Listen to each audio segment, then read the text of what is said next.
Assalamualaikum warahmatullahi wabarakatuh. Salam sejahtera, salam rahayu, rahayu, rahayu. Oke sahabat Joy, saat itu kami sedang menuju ke salah satu kota yang dimana terkenal dengan tembakaunya. Ke kota dimana di sana lokasinya bergunung-gunung dan banyak peninggalan situs dari sejarah peradaban Hindu-Buddha terbesar saat itu. Tim Joy langsung bisa merasakan kesegaran dari udaranya di sana, lalu juga pemandangannya yang sangat menarik ya.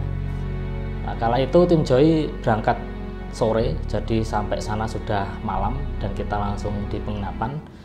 Lantas keesokan harinya kami memutuskan untuk pergi ke kotanya dulu. Dari banyaknya informasi bahwa Temanggung ini adalah kota peradaban tua ya.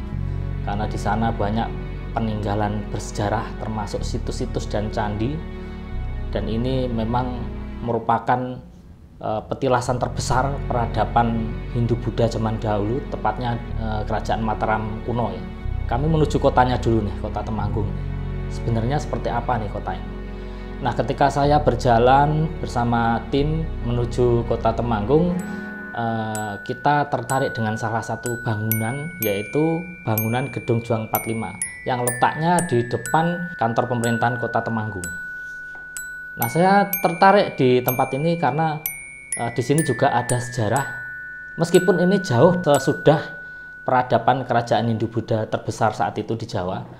Kita tertarik dengan tempat ini karena ini yang akan jadi konten pertama kami di kota Temanggung. Jadi kita mengulas dari peradaban Hindia Belanda saat itu. Jadi masuknya peradaban kolonial di kota Temanggung. Oke, singkat cerita, kami menelusuri bangunan itu dan menganalisa setiap gedung dan bekas bangunan yang ada di sana. Sebelum saya lanjut menceritakan observasi saya di Gedung Juang 45 ini, yuk kita tusuk dulu, tempo dulu kota Temanggung ini seperti apa dan bagaimana berdirinya Kabupaten Temanggung ini atau Kadipaten Temanggung ini.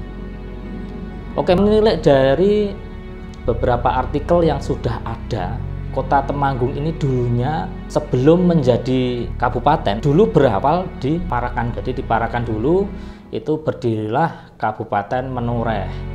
Nah, kabupaten ini memang di bawah kekuasaan pemerintah Hindia Belanda. Jadi di sana ada kerjasama antara pemerintah Hindia Belanda dengan Kadipaten atau Kabupaten Menoreh.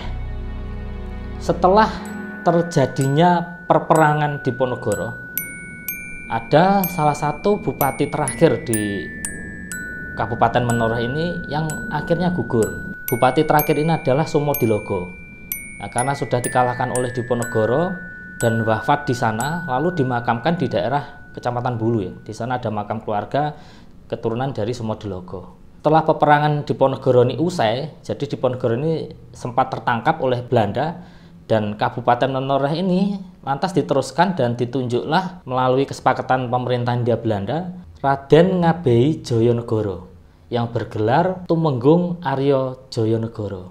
Nah, dia diangkat tanggal 7 April tahun 1826. Awalnya kabupaten ini berdiri di Parakan, yaitu Kabupaten Menoreh. Nah, setelah melalui banyak pertimbangan bahwa tradisi masyarakat di sana, daerah yang pernah dijajah ini adalah tempat yang tidak suci lagi atau bisa dibilang kotor. Lalu dipindahkanlah pemerintahan dan melalui persetujuan pemerintahan Hindia Belanda pada saat itu, tanggal 10 November tahun 1834, kekuasaan Kabupaten Menoreh digeser tepatnya di Temanggung. Secara otomatis kabupatennya pun juga berubah menjadi Kabupaten Temanggung, bukan Kabupaten Menoreh lagi.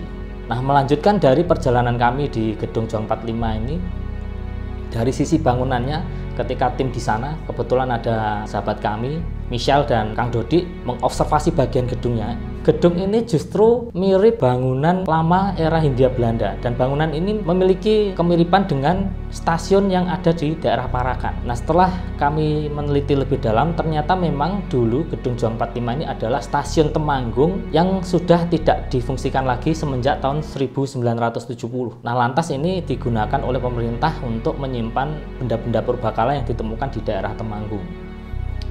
Nah, setelahnya itu gedung ini sudah tidak dipakai lagi karena Gedung Juang 45 sudah dipindahkan lagi ke gedung yang baru. Nah, singkat cerita, di gedung ini banyak banget energi yang didapat oleh teman-teman, terutama si Misal ini, karena dia sangat peka. Dia menemui banyak residual energi di sana, banyak berkerumun orang, berjalan dan semacamnya, lalu lalang semacam itu. Dan dia juga mengobservasi bahwa bangunan ini sering digunakan untuk beberapa aktivitas pemerintah saat itu. Nah, dari Misal sendiri, hasil observasinya tadi sudah menemukan institusi yang ada di sekitar sini. Tadi pas pertama kali datang ke sini, kan aku duluan di depan kan, jalan duluan. Terus jalan pas di sini, berdiri di depan sini ngeliat tulisan itu. Itu aku dengar suara ambulan di bawah. Aku kira udah ikut jalan juga.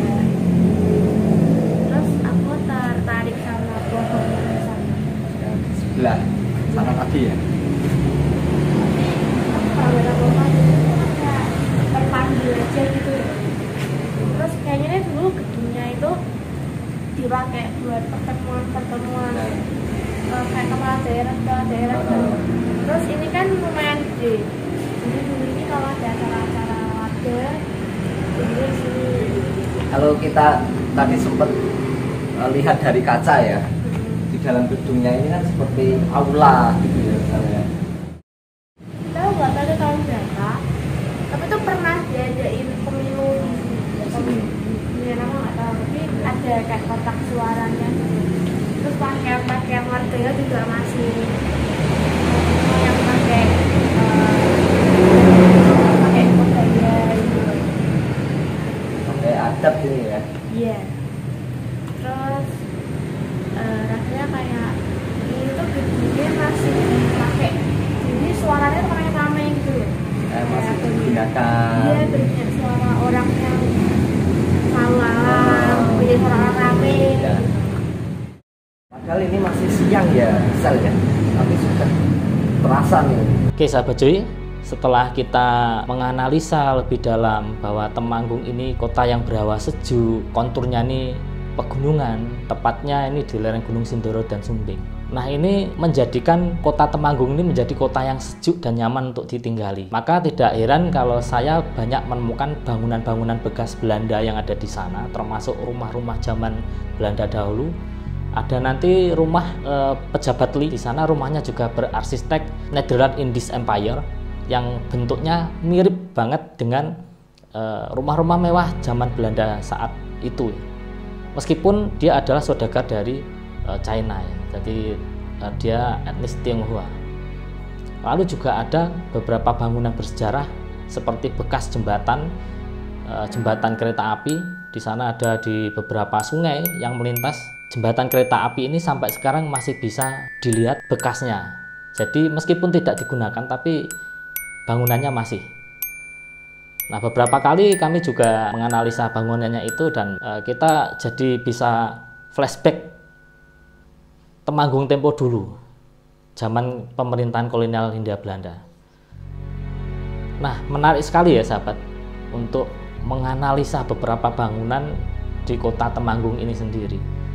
Karena kita bisa mengecek sejarah dari peradaban Temanggung saat pemerintahan Hindia Belanda. Di Gedung Juang 45 ini kami hanya menganalisa bagaimana residual energi ketika itu masih difungsikan sebagai stasiun kereta api. Nah, termasuk nanti kita juga berlanjut penelusuran ke X stasiun kereta api Parakan. Nah, ini juga ada yang menarik ya, karena itu merupakan stasiun terakhir, jadi tidak ada sambungannya lagi setelah di stasiun Parakan. Ikuti terus perjalanan tim Joy kita di kota Temanggung. Baik sahabat Joy, demikianlah cerita singkat Gedung Juang 45 yang berada di kota Temanggung. Terima kasih. Saya tutup dulu. Assalamualaikum warahmatullahi wabarakatuh. Salam sejahtera, salam rahayu, rahayu, rahayu.